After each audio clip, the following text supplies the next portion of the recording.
Welcome to Anything Cricket. Let's talk.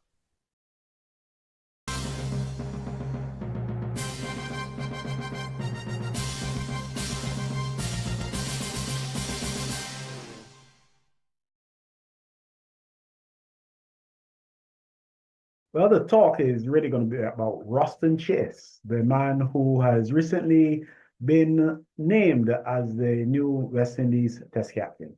First, you're going to hear briefly from Roston Chase, and then we're going to talk to some guys who have been following the various discussions and who keep a very close eye on West Indies cricket. Deighton Smith, then, of course, Basil Butcher Jr., again, no stranger to anything cricket, let's talk. And, of course, Rohan Chambers. But first, Roston Chase. Hi, I'm Roston Chase, the new West Indies Test captain. It's a great privilege and honor to continue this legacy of West Indies cricket. The team's first assignment under my leadership will be against Australia in the Fuller Energy Men's Home Series, with 3 matches being played in Barbados, Grenada, and then Jamaica. So Maroon fans, please come out and support. We need your energy, we need your vibes. Get your tickets at windiescricket.com. Welcome once again, Basil Butcher Jr. and Rohan Chambers. I'm not so sure that we've had you both together on the show previously, but you're here now. And, of course, the big news around the region and you could almost say around the cricketing world, I'm sure, is of the captaincy appointment for Roston Chase, Jamel Workin, the vice captain. And, these two guys, Basil Butcher and Rohan Chambers, not the easiest guys to catch up with. I had to send out all sorts of queries and do all sorts of investigations. We eventually tracked down Rohan Chambers. He will have to tell you where he found him. I wouldn't reveal that. He may very well be undercover. But welcome, Rohan. Welcome, Basil. Thank you, Phil.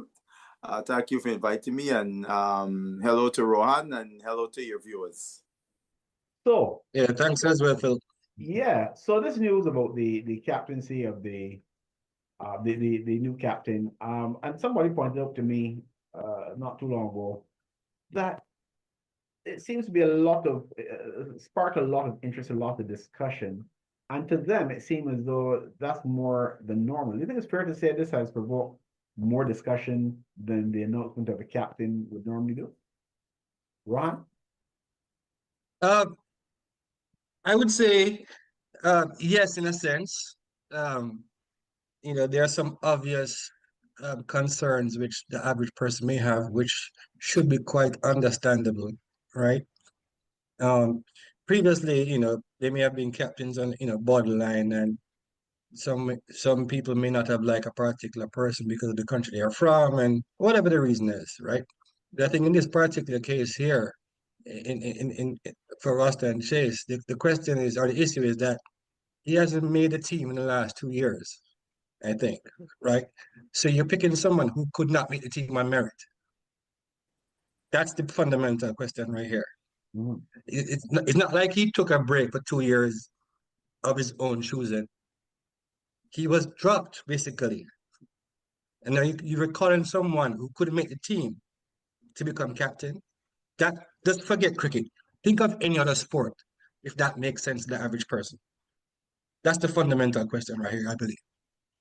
Well, before we go to Basil, though, is it correct to say that he couldn't make the team or didn't make the team? I say that from the Right, okay. I say that from the point I of think view that's that semantics. He didn't make the team. yeah, right. So I say that from the point of view that if he started this season and worked backward, he played a couple of matches for Barbados in the regional competition during the season and performed very well in the couple of matches he played. I was standing with the bat and with the ball. And if you go back to the last year, he came in, played a game or two, hit a century as though it was a Saturday afternoon game, and got some wickets, and he was off again. So what I'm saying is that I think if you're fair, you see that the performances he put in red ball cricket over the past 2 seasons would have been enough to qualify him for selection. And sometimes we have to wonder if guys like himself and Shea Hope and others really wanted to play red ball cricket? Oh, that's a different question now. Would he have been picked in the squad if he were not made captain? We don't know. Mhm. So we can't talk about what we don't know, right? The unknown. The fact of the matter is, right, he didn't make the team for the last 2 years, Mhm. and now he's captain. Yeah. That's just a fact. Okay. And therefore you think you're not comfortable with that. I get the impression you haven't said it directly, but I get the impression you're not comfortable with that. So there are two issues to it. The person Chase himself, I've had the privilege of being around him in conversation. You have the privilege He or not have the is privilege? I have had the privilege, right? So I know he has a great cricketing brain, right? Worthy of being a captain. But again, I'm focusing on the circumstances and the fact that he was not playing for the last 2 years. And it's and going back to the original question that you raised, why is it such a big concern? That is the reason. Okay, I get where you're coming Mm. from. So I'm not Yeah, putting your comment in perspective. Yeah. that's my point. Yeah, Right, right. right, right, right. Okay. So Basil. Um, with the question that you raised, I think partially is we have social media today. Because I could tell you when Clive Lloyd became the captain, there was a lot of controversy throughout the region of Clive Lloyd's appointment to be the West Indies captain. But we didn't have social media, so we didn't hear the bevy of voices around, right? But there are things, there are questions, and one with fair questions. Yes, Chase hadn't played in the test team for the last two years. I say for one, my position on that is clearly that did he really want to play red ball cricket at the time? Because I felt when they put that team to go to Australia, when they won that test match, I was making noise. Why was not Chase on that team? Right? Because of his experience, and the selectors chose to send probably the most inexperienced West Indies team ever on a tour, right? I had asked that question. But having said that, when you look at the circumstances of where West Indies cricket is at this time, such anomalies would occur. Look at Pollard. Pollard was appointed captain by no means for outstanding performances, and hadn't played for the West Indies for at least a year in any form of cricket, and was brought back into the team as captain of the white ball team. And that was primarily because they felt Pollard had the leadership and the captaincy acumen that they needed at the time to build their white ball teams. So I think it's a similar situation here. Chase, my choice for Chase was primarily because of his experience. Chase, having played 49 test matches, 90 innings, would have seen everything, experienced everything there is to see in test cricket within the time he had played. So and having a relatively young team, it helps him by having that experience, knowing all the situations that he would encounter. They would need a steadying hand to lead the ship, so to speak, in Chase. I view Chase, and then I view it from this perspective.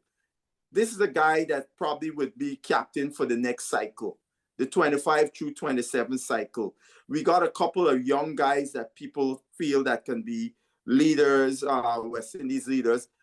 They would have a chance, in my view, to develop those skills further, to show to people, yes, we are worthy of being a West Indies captain based on their performances as well as the leadership skills that they would demonstrate.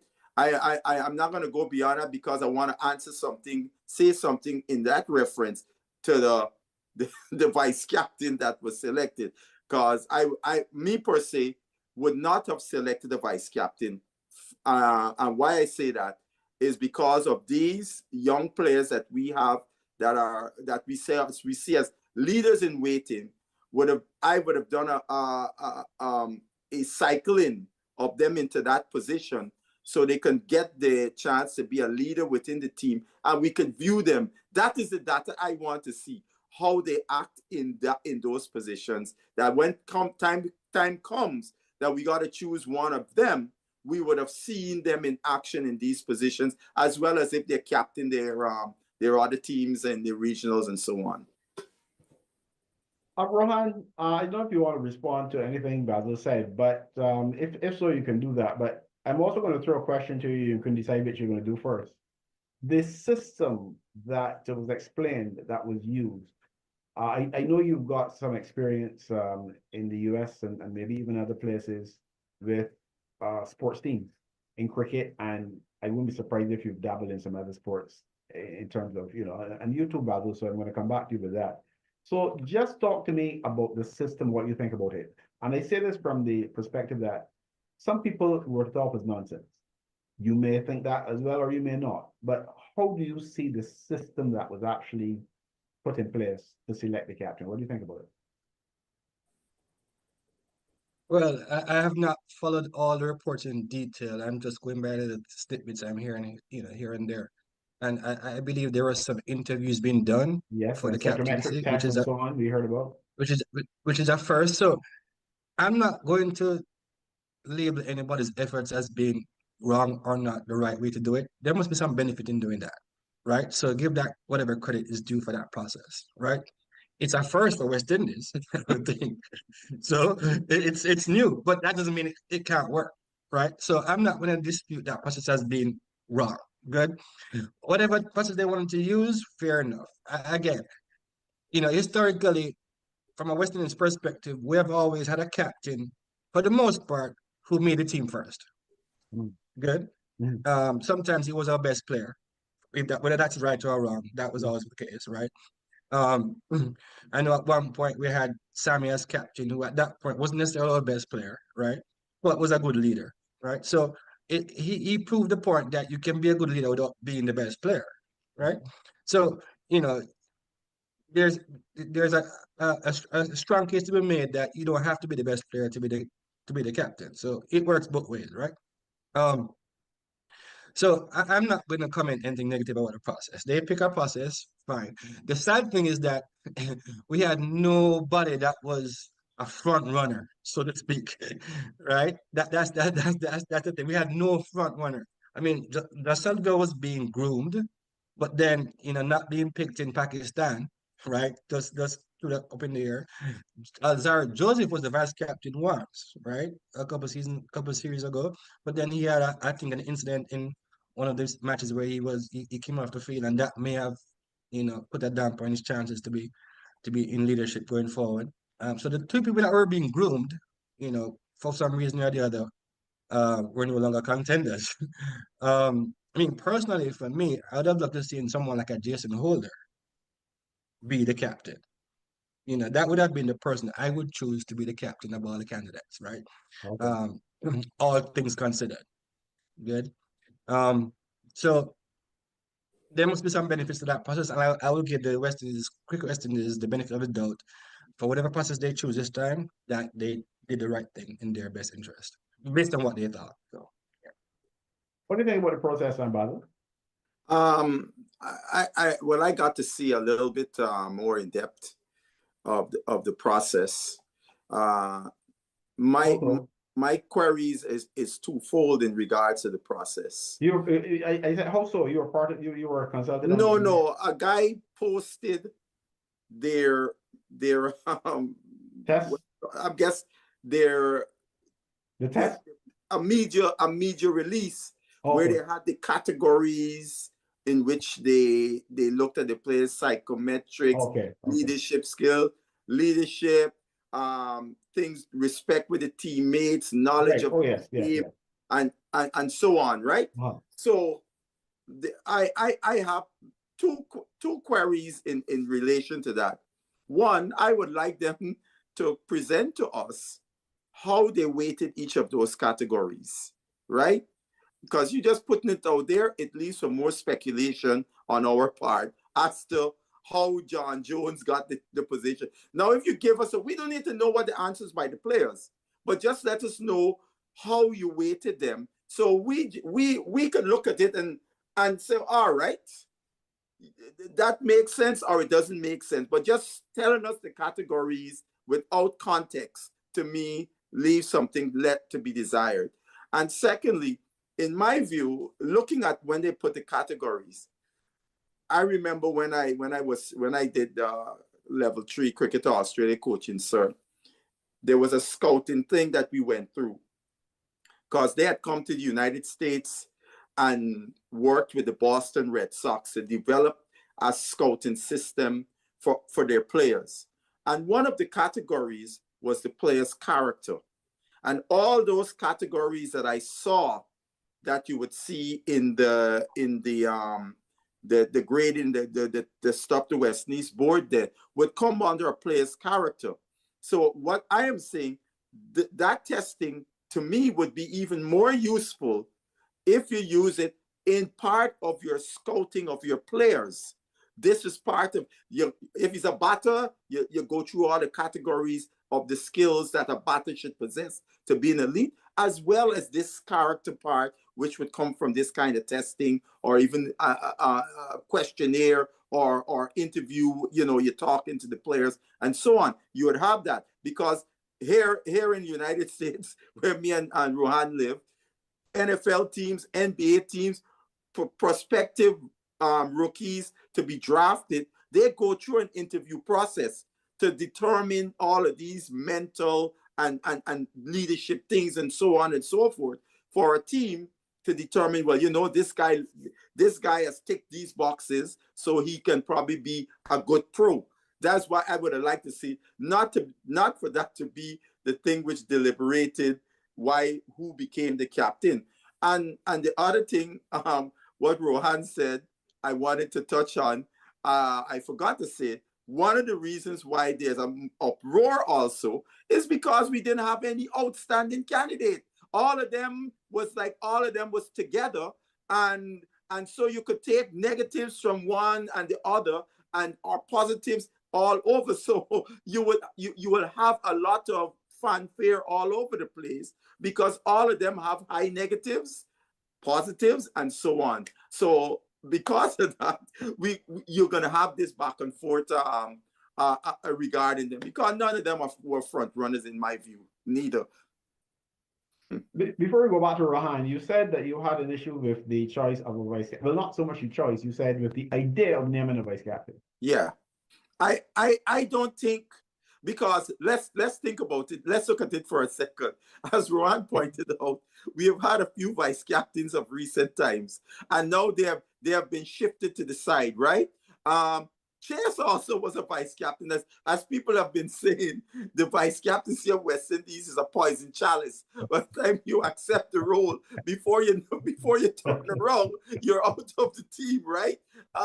So and when you go through West Indies cricket history, very few vice captains have ascended from the role of vice captain to become the captain of the team, right? So it's almost like we just treat the vice captaincy almost like the vice president of the United States, who has very little to say or whatever in the running of. It's just an office there, right? And so I am saying we have a chance here because we have some young players who at this point we might feel they are incomplete. They haven't ticked off all the boxes we feel they have ticked off in terms of experience, in leadership, and or maybe all these variables that you would want to see in your captain. And I felt you can use the vice captaincy in that frame to help these guys to develop those skills as they go along in their test cricket without the bright light shining on them. So, they can develop them as a vice captain. And so, therefore, I didn't feel there was a need to appoint a vice captain. And then the question comes, well, you name Warwick Khan as a vice captain. Are you now hamstringing the selection of 11s? Because suppose you go to a place where it clearly favors you bowling or playing fast bowlers. Are you now you're going to have to drop the vice captain, right? And I don't think, that is a good optic that those eventualities would have to happen with a vice captain. So rather than have a permanent vice captain, do it on a rotational basis. I felt it would be a better way of going about it. Ron. Yeah, I mean, the points Basil made about the vice captain there are valid points. Going back to the fact that Chase hadn't played for 2 years, I think if I recall, I may even have been Basil himself here who had drawn reference to Carl Hooper. Yes. When Hooper returned, Hooper did not play for 2 years as well. But I recall that Hooper had a dominant first-class season. Correct. That year. So he would have been in it. Yeah, I think he had like 3 centuries in that season. Maybe he had double centuries. He had almost 1,000 runs in the season. There you go. They couldn't get him out. Right. So Hooper would have made the team, hands down, Yes. right? But then again, we have to admit, Hooper and Chase are 2 different categories of players. Oh yeah, I mean, right, right. So from a talent perspective, there's a difference there. But Hooper made runs. Granted, I just double checked Chase scores too. In the last 4 first-class matches, I think he got 2 centuries. Yes. Right? But still, again, the argument is that, well, our first-class season is not the best barometer of success and blah, blah, blah, blah. But right? it's the same season that we choose the other 10 players from, though. I know. So my point is, though, is that, yeah, you could make a case that he did score a couple runs, some centuries in his last 3-4 matches, right? So you could make that case to support Chase. Yes. Right? Like Hooper, along the Hooper scenario, yes. Right. But Hooper was a different level. Oh, no, I compare it. I'm just saying, in terms of, because Carl came back and the sheer weight of runs, he had to be recalled to the team, right? Right. Similarly, Chase has made runs in, as you said, 2 centuries in his last 4 first-class matches. He has runs that, you can make an argument. That's all I'm saying. Yeah. I mean, the only difference is that I don't think Hooper retired. Yes, he retired. Yes, Hooper retired. Chase didn't retire. No. Right. So that's a big difference, right? Well, a difference right there as well, right? So, yeah, but going back to the fact that we didn't have any leading contenders, I mean, it still boils down to, the fact that our team is so fragile. We don't have players who have played many matches. Because normally a captain has played many matches and is established over a number of seasons. We don't have that type of player anymore. Nope. Right? So it goes to a bigger issue that our team is still I can't even find a word for it. Right? But listen, I am. Is that fair to say work needs to be done? You could say mediocre one. Correct. I mean, I am here in India right now, and I'm on a personal crazy project to visit every single ground in the world that ever hosted a test match. Right? Okay. And there are 30 grounds in India, and I visited 26. And I'm done for this trip. But everywhere I go, why not knock off the other 4 before the trip ends? I mean, you're so close. I have to work. I have to go back to my job right tomorrow, right? But here's my thing. Every one of these places that I go, I see West Indies pictures, 1948 team, 1994 team, all these famous teams of the past. Right. The question I always get asked is, what happened to West Indies? Yeah. No. Yes. And the words these guys describe, West Indies, you think, is this really West Indies they're talking about? They use some words I can't explain right here. The team has gone to this. This is family viewing, so Yeah. So I have difficulty explaining why we are falling. For me, there are a number of reasons, right? Yes. I mean, started from 1983 Rebel Tour, when our second 11 players went away. So now the third 11 players got elevated quicker than they would have had in a normal course of business. That's true. Right? That is one thing. We didn't put enough infrastructure in place, like an academy and all that kind of stuff when we're doing well. Another reason. Correct. Right? In Jamaica's case, track and field success, right, would have made cricket a less desirable sport, right? Jamaicans like quick success and fast things to come quickly. This cricket is an expensive sport too, yes, right? It costs a lot of money. I know cricket has really gone down the drains in certain of the Windward and Leeward Island countries in terms of domestic cricket, not being played a lot. For multiple reasons why, right? Our club structure has gone down the drain too. Yes. I mean, in the 80s, when I was playing senior club cricket, all the test players were playing club cricket. Correct. Sujan, Foster, right? Walter play every now and then. So you would learn about the game after each day's play. The players would sit down and players on both teams would be listening to them. I Correct. remember even Lawrence Rowe before he went away. He'd sit down, Richard Austin, Mm-hmm. and team players on both teams would be listening to these guys talk about the game. Mm-hmm. It doesn't matter which team you are on, what you should have Yes. done, what you should have done. That is Mm-hmm. not happening anymore. I don't Right. see a Marlon Mm-hmm. Samuels from a Jamaica perspective or a Chris Gill at club cricket to guide these guys anymore. So the structure is gone, at least from a Jamaica perspective. I don't know about other countries. No. Rohan, what you So described there is all over the region. yeah, so all these things factor in to me, and then even going back to education too. There's no cricket scholarship to go to an American university. Mm-hmm. And people would choose basketball, so a tall person who could bowl pace. No, I'm going to choose basketball Mm-hmm. scholarship, track Mm-hmm. and field scholarship, a Mm-hmm. football scholarship. Cricket has no scholarship to any, well, they may have some small scholarship to UTech in Jamaica or UA in Jamaica, but nothing compared to what they could get overseas in a different sport. So all these things combined, right, to the detriment of West Indies cricket, but it's not where it used to be.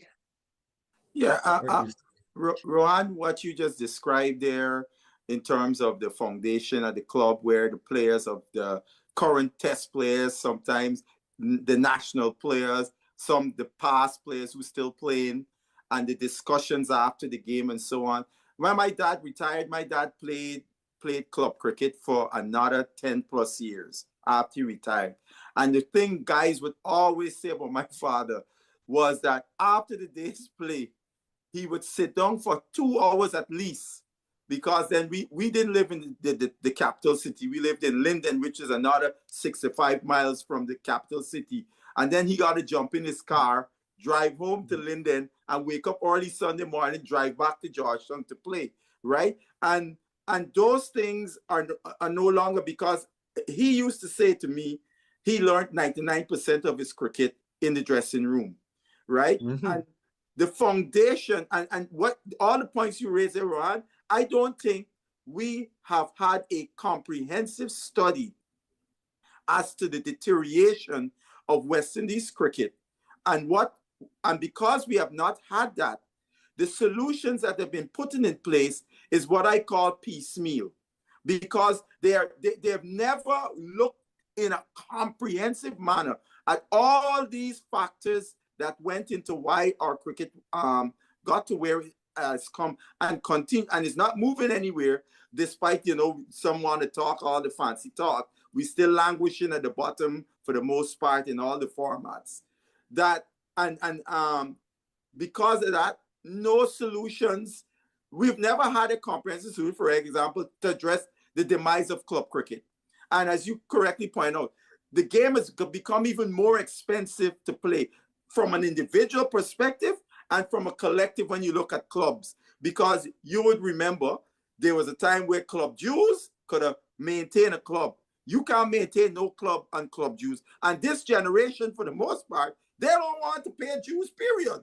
They just want to turn up and play the cricket, right? So now when you look at the situation today, where a club would have to pay somebody to maintain the fields and all those various things, and to maintain the lights and so on in the clubhouse, and all those expenses, is become much more expensive. And how are we going to maintain? All the clubs are struggling mightily across. I mean, Phil is in the purple nation where it comes to cricket structure and club, right? And I sure Phil will tell you, even in Barbados, or the place in Barbados, they're catching hell. I went to see a couple games when I was in Barbados last year, and the coaches had to play the game on both teams because they were short, right? So if you've seen those things, you're talking about the the 50. I went to see Gladiola play somebody, okay. And both coaches were playing in the game from both. One coach from one team was playing. Dave Marshall, I think his name. Oh, Dave Marshall, yeah, he was coach. playing. Yeah, he was playing for his. He had to play because they didn't have a full team. And when we were there for the Garfield Sobers, a guy from St. Catherine was asking me, if I know some youngsters in Guyana who would want to come to Barbados because they're looking for players. And I said, I'll inquire, I'll inquire for Well, you. I'm not surprised because St. Catherine has been struggling. That's Andrew Mason's team. Yes, And in yes. fact, Yeah. quite last weekend they made 52, I think it was, in a T20 game. I don't remember if it was for 9 or if they were all out, but they're no longer in the top division. So too Spartan actually. Spartan, Right, they got demoted. They were recently demoted. They're doing quite well in the lower league, so there's a good chance that they may come back up. Right. But in fact, I was at a Spartan game very recently. That was a T20 game, and Tino Best was playing for the opponents, the Pickwick side, and it was very interesting because I got involved. I was invited to get involved in a conversation that he was having with some of the young cricketers. So when you guys talked about the experienced guys having sessions and so on with the cricketers, my mind immediately went back to that just a short while ago. And I'm not saying that to contradict what you guys are saying, because that is definitely not the norm. It's definitely not something that happens to any great extent. But it was good, and being part of that conversation, I can attest to the quality and the sort of things that came out. And there were not a whole lot of players who were listening at the time, but it was a question where the weather had held up the game, or caused a late start. And there were one or two guys there who were listening and captivated by what was being said and the various discussions. So that, to my mind, strengthens what you guys have been saying is missing now, because you need a lot more of that. Yeah, I think the administrators of today, because many of them may not have experienced that and understand the fundamental, how that is so fundamental to a player's development, have not seen the urgency in making. So when say, for example, when you hear the hue and cry, we gotta get the legends, the quote unquote legends involved in cricket. That I think sometimes people think that means they must be talking simply at the West Indies level. And for me, it's more at the lowest levels, the age group levels. I would love to see those guys involved in cricket more so than at the highest level. Yes, some of them could be, but it's at the lowest level. They're the ones that could encourage young people to want to play the game, because when they hear their stories and where they got to and so on, that can inspire a youngster to say, yeah, I want to be like Viv Richards. I want to be like Andy Roberts. I want to be like Michael Holden, etc., etc. When you hear those stories, but not having that used to be part of the fabric of West Indies cricket, that you would see those guys always around the game and giving advice to young upcoming players, is no longer something, and it is a big hole in our cricket. Well, guys, I think we can agree that even if the captaincy issue has been addressed for now, and I say for now because that's something that is always you're always looking at. You don't have a captain for life in cricket. No. And even the system that was used, I suppose the effectiveness of it will be determined by the outcome. In other words, if Chase does well, then you will hear more favorable comments in favor of the system and in favor. People will forget the red ball cricket that he hasn't played, and the criticisms will go away. And in fact, some of the people who made the criticisms will in time tell you that what a brilliant decision it was. So we know how things are. If, however, he doesn't do so well, then the Cricket West Indies will probably be called upon to be put under more pressure to answer for the procedure and the outcome. But for me, and I think you guys would agree, this is not only about about captaincy. There are other things that need to be done to get West Indies cricket competitive again. And you got to look, to my mind, at the standard of the cricket, the standard of the cricketers. So if you can move past the captaincy issue, I can say to you guys, what next for West Indies cricket? We've got a captain. What's the next step? Rohan, you want to go? Well, just to pick up on something you just mentioned before, from sorry, we have to. There are some things that have been happening good in West Indies cricket. When you look at the big picture, in terms of the administration side of things, the financial side of things, they have put academies in place. All these things weren't there 30, 40 years ago, right? So some things have gotten better. You have to give them credit. Granted, we're still not producing good players. We're not winning, right? So that's but one of the things too is that we having our best players available for our test cricket, right? A lot of our talented players, the Hetmyers, the Purans, the Kings, are not playing. They're not devoting their time to red ball cricket, right? Compared to other countries. So why is that so? Obviously, it's a financial reason. Good. We can't compete with India, Australia, England on a financial level to pay or compensate our players, enough to have them not choose so many T20 franchise leagues around the world.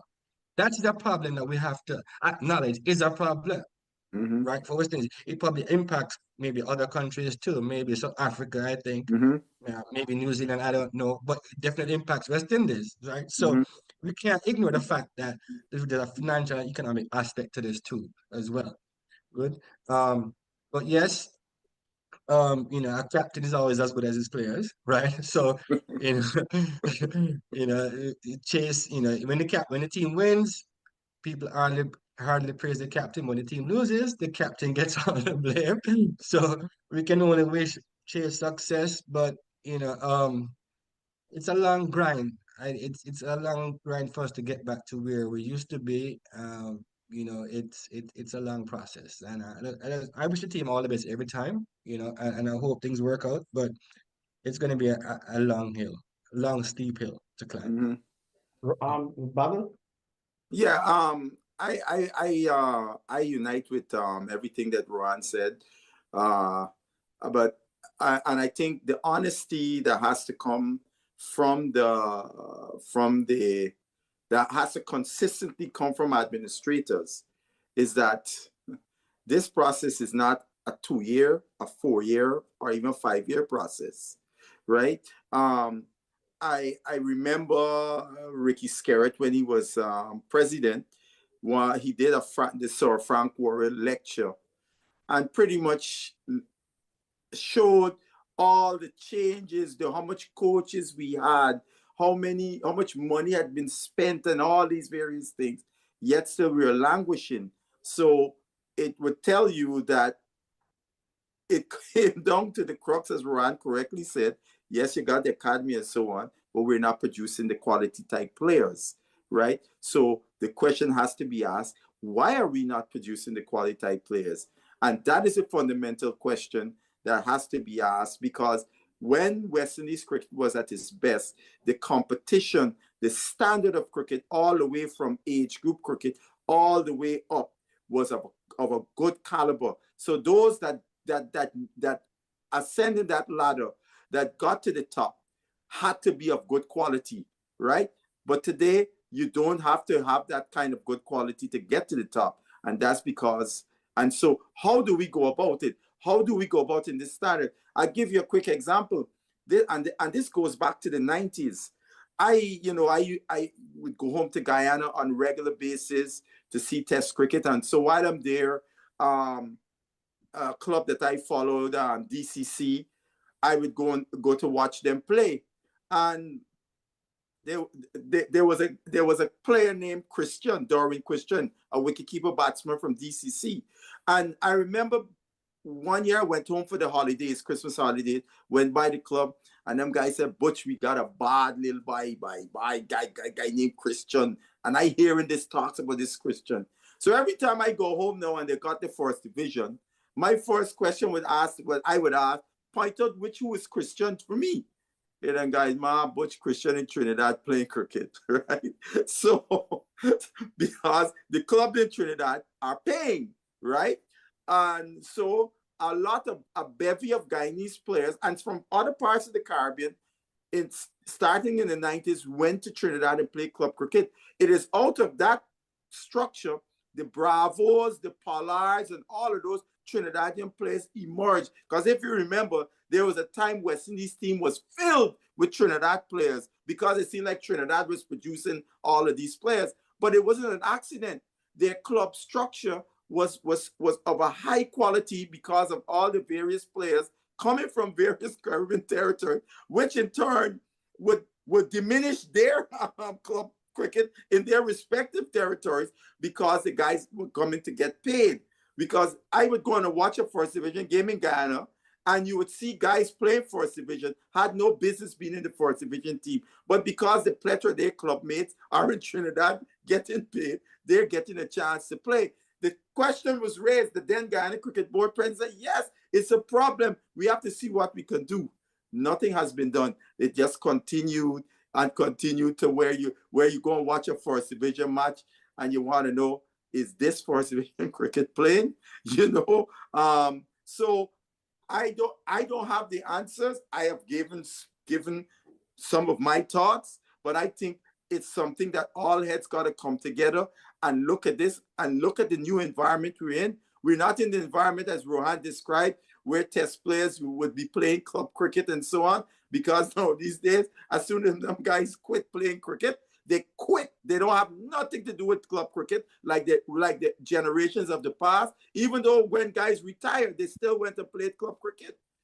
But as you could point out, the Gales and the Samuel, I understand this guy plays the Powell, the fast bowler, because I heard him once on a talk show saying that he plays club cricket. So that was very heartening to hear that we got a former player who is involved, but it's too far and few to me to really get the impact that we're looking for. Basil, before you go, I'm going to throw one at you. I heard somewhere, I tend to try to keep abreast of what's going on around me. I heard somewhere that, that people in Guyana are upset about the choice of captain. I know you're not in Guyana, but I know you have your contacts there and everywhere. I'm not can you surprised. shed some light on that? I wouldn't be surprised because I know a lot of people from Guyana or Guyanese were all in for Imlach, right? I wasn't. And, I get guys would say to me, Butch, you sure you could go back to Guyana? Because of my critic. I said no, because I said, look, Imlach has played 2 games. Let Imlach find his way into the team. I think a lot of people don't understand the burden of being a West Indies captain. It's not like captaining your respective territory. You have to now bring guys together from this vast region and get them together on the same page to play. I remember Brian Lara, whom Lara is a great cricket mind. I thought Lara was a great tactician, but where I think Lara may not have been as good was being a leader of men. And I remember Lara saying something. Remember when they had the tsunami game, the World 11 playing against Australia, I think it was in the game for the tsunami at that test match. And Graham Smith was the captain of the World 11. And Lara made a comment. He said, Graham Smith will now get to understand what it feels like to be a West Indies captain by him captaining all these players from all over the world in one team. The burden of being a West Indies captain. And I think a lot of people don't realize that task can be very tedious at times. Because Clive Wright, for example, if you read in his book, he learned a lot of things by being a player in the team and observing things in the team, what was good, what was bad, and was able to, when he became captain, say, look, I saw how these things affected the team. We're going to cut this out, and we're gonna do it. Like one of the first things Clive Lloyd did, because you would have cliques in a team, West Indies teams, where countrymen would be in cliques, in the dressing room. And he saw that as a harm. And so what he did, from day one, roommates had to be from different territories. So you're never a roommate. 2 Jamaicans won't be in a room. 2 Guyanese wouldn't be in a room. You would be with a different thing. Because one day I talked to Sir Randy Roberts, and I use a Guyanese term. You spoke with who? I was talking to Sir Randy Roberts one day, and I used the Guyanese term, right? And he said, you probably think I don't know what I mean. I said, you know what I mean? He said, Fredo was my roommate, and he taught me that word. You see what I'm saying? So that thing, Clive Lloyd, that was something Clive Lloyd brought into West Indies cricket because it was a harm in the past. So being Yeah, an experienced guy around a team, that can help you when you become captain, how the culture you want to develop in the team. yeah. And then just to add to that point, we are, when you think about it, we are 12, West Indies is rated 12 independent sovereign countries coming Mm-hmm. together. When you Mm-hmm. break up Leeward and Windward, at least 4 Yes. each, right? Plus the big Mm-hmm. 4, that's 12. Mm-hmm. Compared to every other full member nation, West Indies cricket is always the most difficult and challenging cricket system to set up because of this, right? Correct. South Africa may come close because of apartheid and all that kind of stuff, Mm-hmm. reconciliation, right? Mm-hmm. But West Indies, 12 different cultures and nationalities. Mm-hmm. Being a captain is very, very, very difficult job, Mm-hmm. right? We made a mistake in giving Holder the captaincy for the 2015 World Cup when he wasn't ready yet, Correct. right? And Yeah. that laid out. So same thing with giving someone like him like the captaincy so early. Yeah, Mm-hmm. granted he would have led Ghana to two recent championships, right? Fine. But this is different. Ghana and regional cricket is different. Totally. Vastly different. And not only that, Right. the same people Yeah. who would promote that would be the ones who would promote the idea of our regional competition not being of a high standard. Mm-hmm. So you've Yeah. got a guy who was led his team to a couple of victories in a competition that you accept is not of a high standard. Mm-hmm. And based on Right. that, Right. you want him to captain a Yes. West Indies team, which is ranked well below most of the other test playing nations. Mm-hmm. Yeah. Doesn't make sense to me. No. But Yeah. That's the vision. One last point though. So, Sure. given this recent India-Pakistan conflict, right? Yes. I am here on the ground. I'm seeing how this has galvanized all the Indian people. They Mm-hmm. respect their armed forces. Doesn't matter if you're from Chennai, Bangalore, Calcutta, doesn't matter what religion you are, they all come together. Mm-hmm. West Indies is not one entity. Mm-mm. Nothing would bring us together the way that something like this would bring India together. So the Mm-hmm. point I'm making is that the West Indies is still a collection of different countries. It's hard to bring us together as a captain. It's a Mm-hmm. very difficult job, right? And need someone who has the experience to carry it out effectively, not someone young. When they made Lara the captain of Trinidad of 21, I think it was back in Mm-hmm. 1991 or something like that.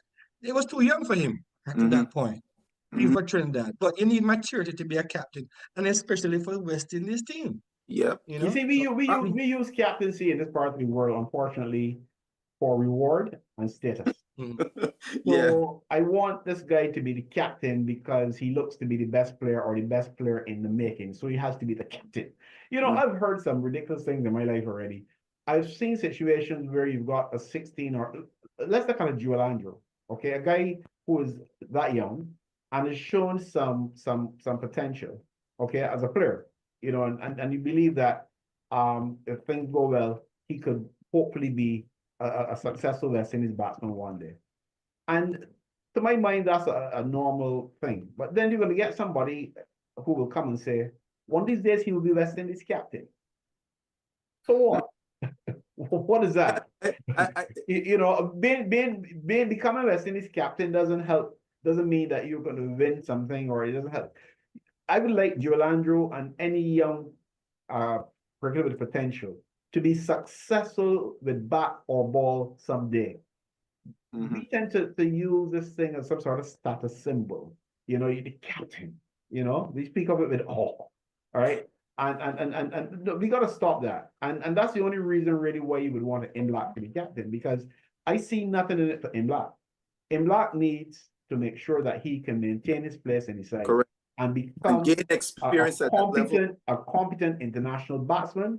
Mm-hmm. And by the time he's finished, we can say that he's probably one of the best wicket keepers that we've ever seen. Captaincy, what? Rubbish. There's plenty of time for that.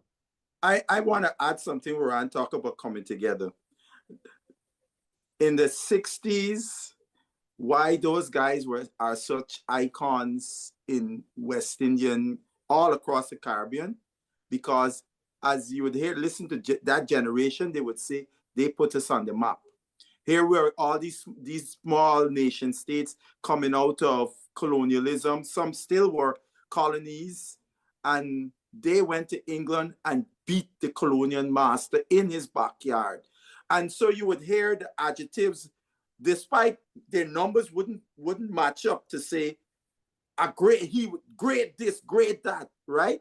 But because of the impact they had and they brought the entire region together because of the environment. But that doesn't exist today, right? That doesn't exist today, which makes it even more formidable for someone who's going to lead the West Indies team. I mean, I remember my dad saying to me in 1963, when they arrived in England, Frank Worrell said to the team, first he said, the only two superstars on this team is myself and Valentine. Because you remember in those days, unless you performed in England, you had not made it. Noting, Sobers had already broken the world record. Lance Gibbs took a hat trick in Australia. Kanai made separate hundreds in a test match in Australia and a double century in India. And Worrell saying this. And then the other thing he said, when we walk out on the field to play, we are representing not only ourselves or people back home, but all the Black people in England. Because you see, when we win, those Black people walk into work with their chest puff up. White people can't tell them anything. You see, if we lose, they could very well lose their job. So that environment was there, and to a lesser extent, it was there in this beginning stages of the Clive Lloyd teams, because those guys would talk to you about, you know, the vestiges of colonialism and so on was still there in England. And when they would go to play there, they would feel the wrath, etc., etc. But the guys today, that political consciousness is not within the framework of our guys today. And the question would be asked, how could we do that? Because I think that would be something I would love for our players to have some level of political consciousness to understand when they walk on the field for the West Indies, they're representing a nation of people, despite we come from separate nation states, but we are really one people. Because when you look at the history, we are really one people. So, but that is not part of the inculcation of our youngsters from the start, and that would have to be an exercise that will have to occur at the age group level to let people understand, the youngsters understand what West Indies cricket really means. Basil Butcher Jr., Rohan Chambers, always great to chat with you guys. Look Yes. forward to doing Thank so you. again in the not too distant future. Thanks. Yes, sir. Thank you. Thank you. Well, welcome to Anything Cricket Let's Talk, produced by Flash Drive Media. And Deighton Smith, it's been a while, but I guess it takes some startling, some interesting, some provocative, I don't know. It takes a certain type of news to pull you out of your shell. And it's going to be very interesting to hear your views on the latest big news in West Indies cricket. The appointment of not only a captain of the Test team in Roston Chase, but they've gone one step further. And there's a vice captain named as well, even before the team has been named. So welcome to Anything Cricket Let's Talk. Welcome back. And well, good to see you. Well, thank you for that warm welcome. Good to see you too. Hello to all those who are listening. But yeah, so how do you take the news? Very, very interesting. Cricket West Indies has a way of keeping us interested by doing things that are completely unexpected. Before I talk about the captain, one of the things that is a little bit unusual, as you pointed out, is selecting a vice captain before you even pick the team. Often the vice captain comes along a little bit later, but that was interesting. And of course, the whole process has had us all captivated. Not sure if it was all necessary, but there you are. If what was necessary, you're talking about? The entire process the process carried out by the West Indies board. Yes, correct. Okay. Why do you say that? We have a situation in which we've introduced a number of new elements. First of all, the announcement of candidates and interviews, which I don't recall ever hearing before. And then psychometric testing. And then sharing criteria with the public, which, by the way, I do like because, but it is unusual because CWI is not always forthcoming with information. And sharing the criteria was an interesting thing. I think that was a good part of it. They've been following the podcast, Deighton. I beg that to hear that. You've called for something. I know you get it. Your question. Anyhow, No, I'm continue. actually saying I like that part of it. I really like the idea that the criteria is there. I'll tell you why that is good out of the whole process. You know as well as you do, as soon as you name a captain, there's lots of debate. Partially because we love the debate, partially because there's some insularity, and partially because you're never going to get full agreement on these things. But I do like the idea of sharing the criteria so that at least we can look at candidates against those criteria to see if it makes sense. So, candidates, I have not heard a lot of argument about the choice. I mean, any very strenuous objection, and I'm not surprised. Not necessarily because it was a great and obvious choice, but because we actually in the Caribbean are suffering from a dearth of leadership. And so there's not a lot to choose from. Now, I do recall you saying at least twice on different podcasts I was on, or was it in a chat I read? But anyway, from you, it came from you that the West Indies cricket or the Cricket West Indies should be investing in leadership, meaning we should be grooming people from an earlier age. We should be having courses. We should be having talks with people. I've heard you put this forward before. I'm not surprised being an educator, but the whole idea of preparing people for leadership so that anytime a new captain is required, there ought to be several candidates out there. And obviously we have not done that investment. And so when the opportunity comes now, or when the need comes to choose a captain, there's nobody that you have necessarily trained and groomed for that. And then you have to start figuring out what you're going to do. So hopefully there's a lesson to be learned there and that it will be taken forward. Now, in terms of the actual choice, let me say congratulations to Roston Chase. Congratulations to Jamal Warrican. Two young men who've obviously worked very hard at their games in recent times. I think you have to really admire Roston Chase in particular in the way he has reinvented himself as a T20 cricketer. Why that is important is that it takes a lot of work to do that. His whole style of play was very much suited to red ball cricket. And then he went away and he obviously did a hell of a lot of work and made himself into a very good T20 cricketer. So that speaks well of a person you want to be a leader, because setting that tone of hard work in order to achieve, I think, is a great thing. Yeah, I can't really disagree with you. The thing about it is, and we've seen it with a couple of other players, we tend to have this belief that a person remains what they were when you found them.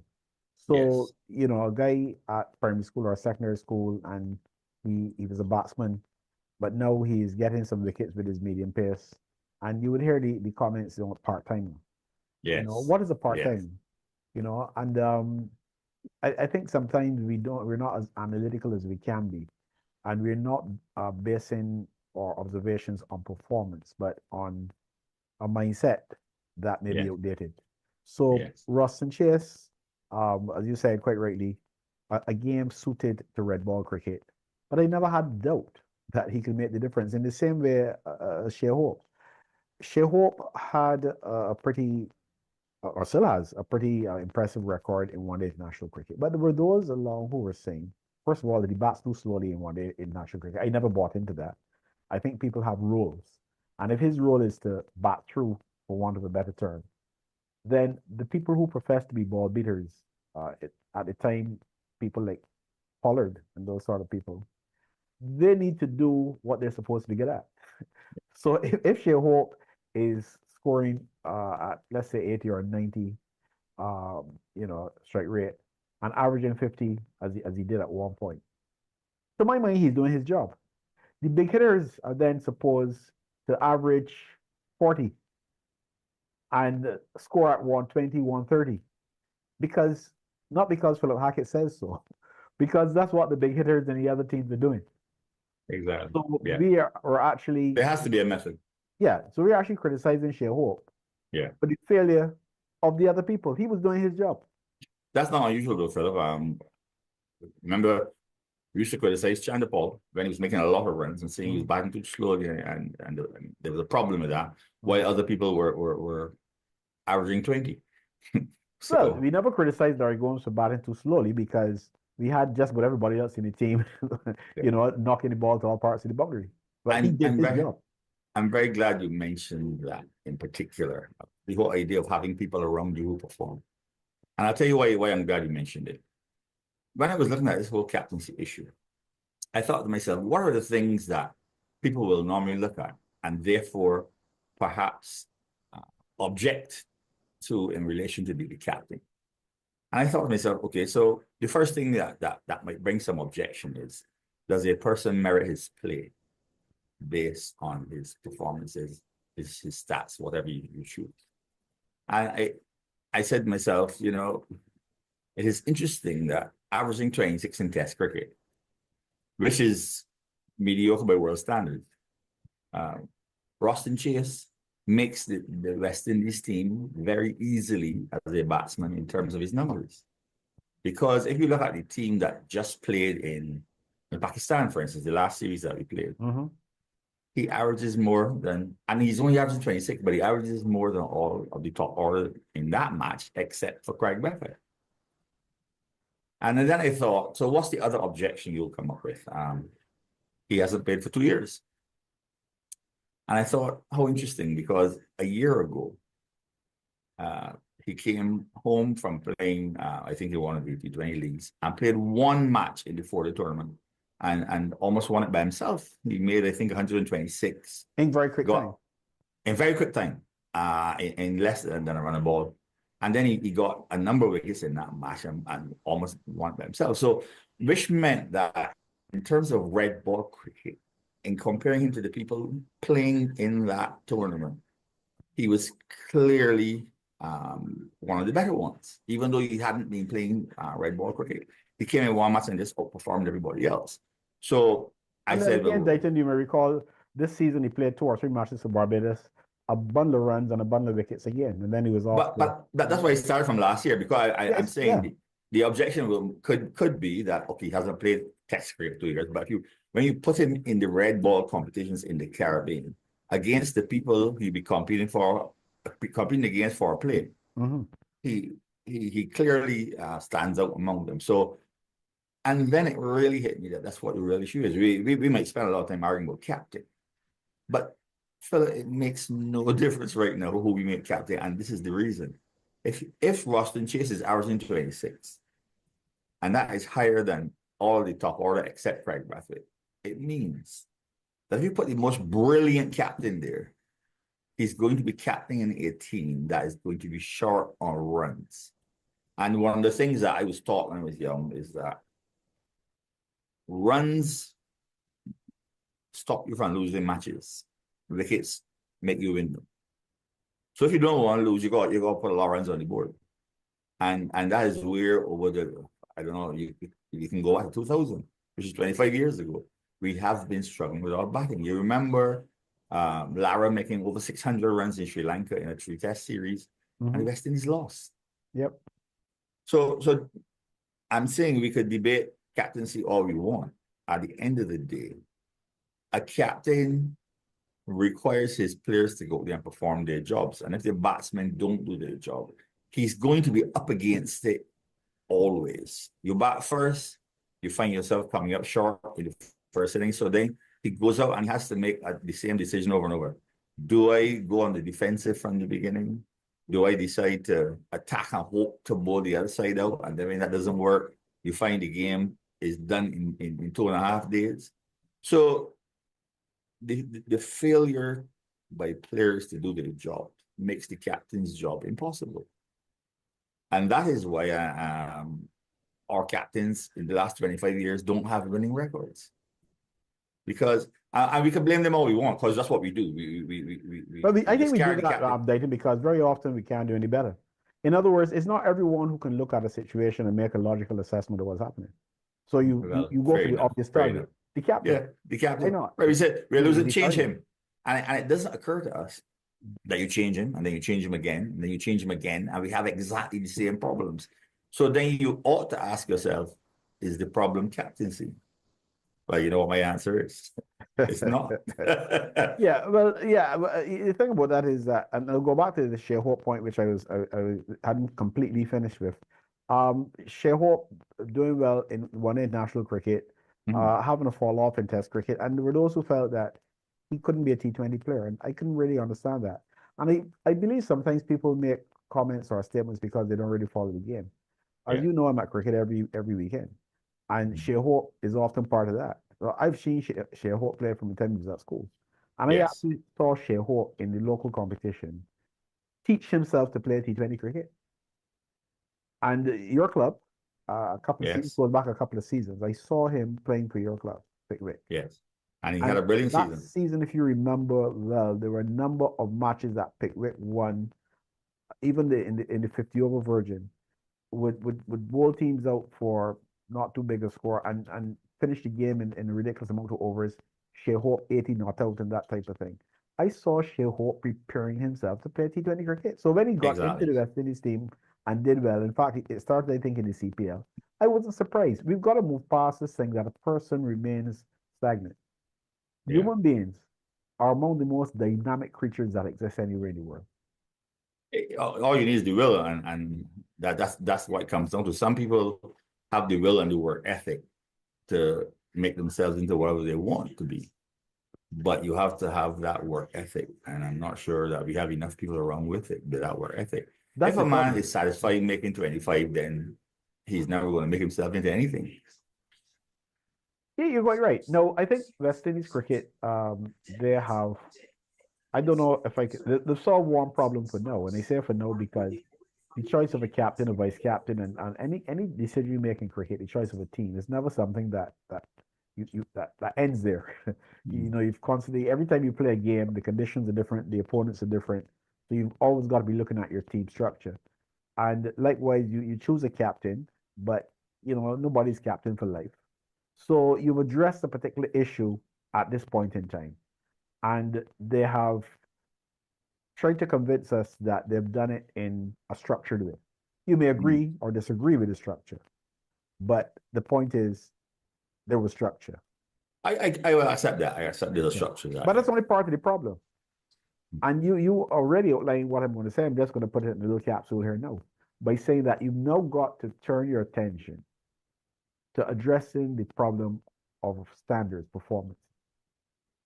So what is going to be done to lift the standards of our cricketers so that, let it be Roston Chase, Jamel Warkin, Black, who some people want to sacrifice and throw to the wolves. I think that's the most ridiculous. You know, we tend to, when you make Black captain, what does that mean? What is going to happen? Well, what is that going to bring to the table? If Roston Chase fails, okay, at 33 years old and Roston Chase captains West Indies for a year or two and fails, I don't think West Indies cricket has really lost a whole lot. And I don't say that to disregard Roston Chase. I think he's an excellent cricketer, a fine all-rounder. I think personally that he's probably the best spin bowler we have in the region. But what I'm saying is he has probably played more international cricket before than he will play moving forward. Yes. You take a youngster like Imlat that is now starting, and you give him a role that, if it fails, it could destroy him. It could. But I'll also why tell take you that this. chance? That makes absolutely no sense to me. But I'll make 2 points on that. First of all, let me reiterate the one I made before. At the end of the day, you're giving a person who's now trying to make himself a test cricketer, because he's only played 2 test matches. So you can't say he's a successful test cricketer yet. So he's now trying to make his way in the arena of test cricket. And you're giving him a team to captain that has tremendous deficiencies, especially in the batting.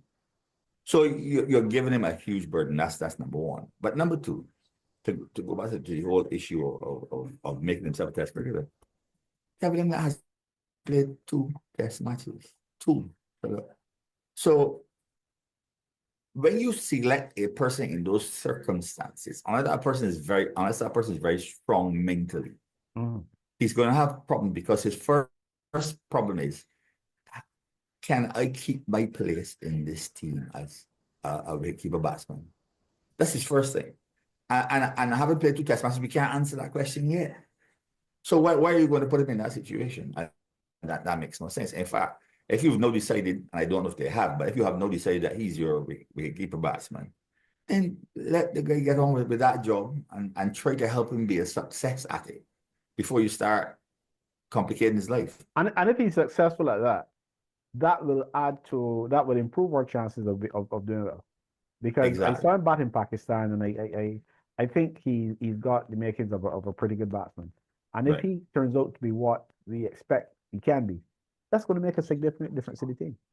Yeah, I actually like him as a cricketer, but the reason I have to hesitate on whether I'm going to declare him a successful test cricketer is this. Oh, we can't do And that yet. No. Right, but no, I mean you can't do it in any circumstance, but I'm just saying he played his first 2 test matches in Pakistan, having come from Guyana, where the tracks are spin friendly, and so you grow up more on a diet of spin, and with the ball turning significantly sometimes than you would on a different type of track. Now, when you find yourself in testing, you have to go to Australia and play on wickets that are going to offer pace and bounce. Yeah. You have to go to England and deal with some swing bowling and some seaming bowling, and New Zealand, the ball's going to seam around the lot. So my point is, when you grow up playing cricket in certain conditions, then there are some past Guyanese batsmen in recent times who have struggled against bowling on faster, bouncier tracks, having spent a lot of their life playing on slow wickets. Now, again, I don't blame those guys. I keep saying this, and perhaps people will get tired of me saying it. It's about how we prepare our players. Yeah. If I know you come from that background, and I believe you have talent as a batsman, as you said earlier, you can reinvent yourself into anything, but it requires the work being put in before. As you know, I'm a football coach, and I always tell my players, a match begins in the preparation phase, not when the toss is spun. You know, you have to all of what goes into playing a good match is about what you do before it in terms of preparation. So if I know that you come from a place where the tracks are low and slow, I have to prepare you for wickets that bounce a bit. I have to prepare you for wickets that seam a bit. That's my job if I'm the regional administrator. And we don't do that. We just don't. We'll pick you. We'll say, all right, test match in Bridgestone in June. Have a go at it. And that's it. We can't continue to do that. We cannot. The thing is, I didn't check, but I can't imagine that Imlat would have played a whole lot of cricket at Kensington. I don't recall him actually playing much better. I think I Where the remember conditions, one game where the down here. conditions, even with our slow pitches now, will be vastly different to Ghana. Yeah. So we've got to give these guys out. And by the way, I think this is probably the best reason you can give for the choice of the current captain.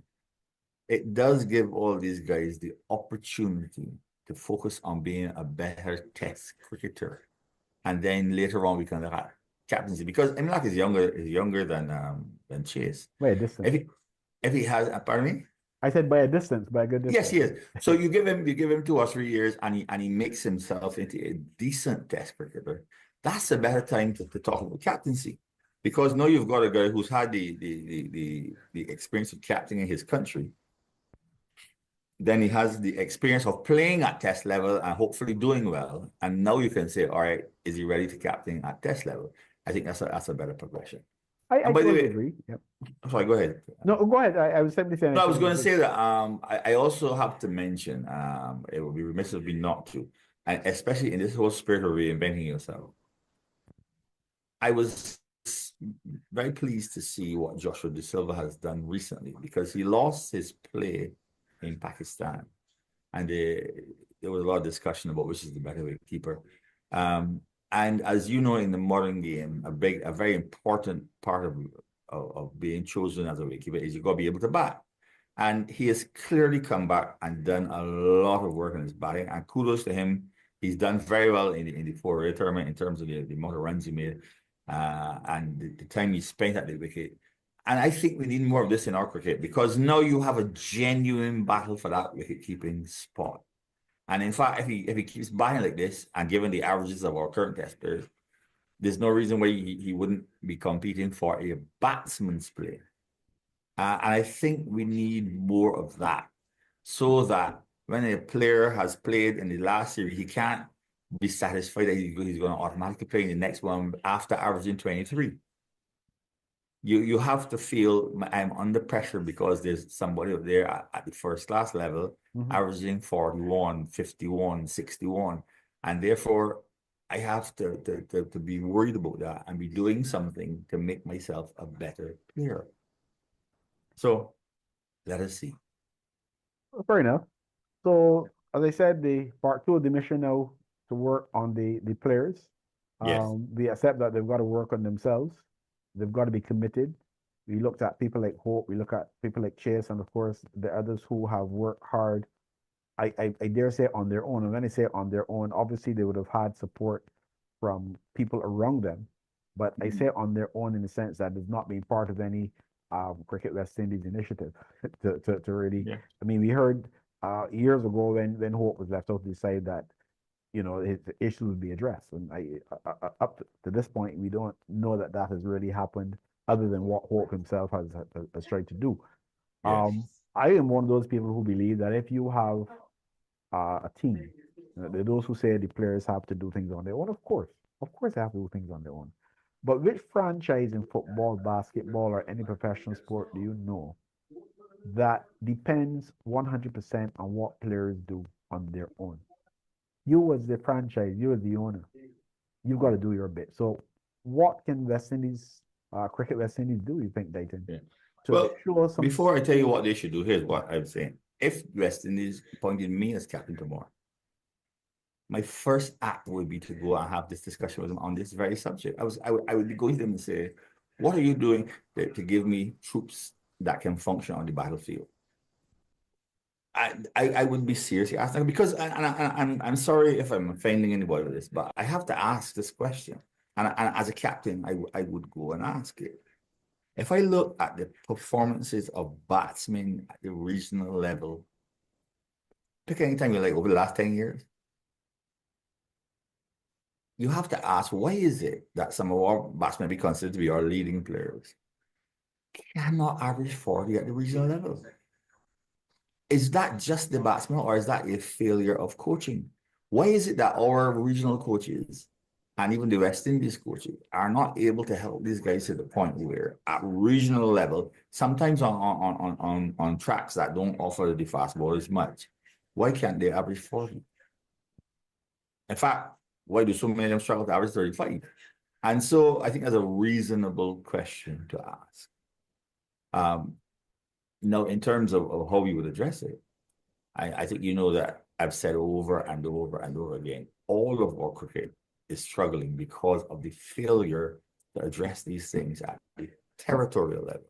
It is horrible in the women's game, but it's bad in the men's game too, because I see too many players who have the same flaws year after year after year after year. We had two players who I considered to be very good players, and they went up to the international level and struggled against the short ball.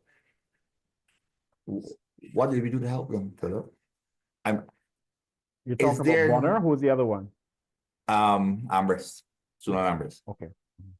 So I'm saying, why can't our coaches help anybody with any problem that they have? Because I'm sorry if I'm overstating the case, but I'm not seeing it. Whenever you see a player who's reinvented himself in some way or improved in what he's doing, you always hear him say, "Oh, I went and got some help. I personally went and got some help, or I did this, or I did that." I don't hear them very often saying, "Well, I went back to my territorial board and we did this together, or we did that."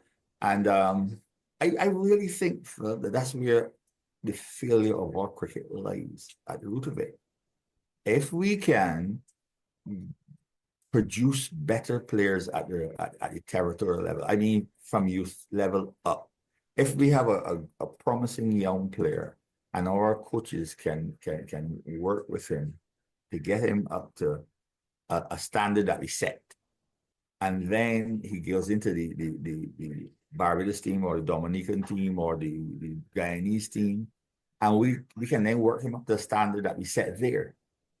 And then he earns a play in the West Indies team. And we can keep working with him to say, look, at this level, you got to reach this standard.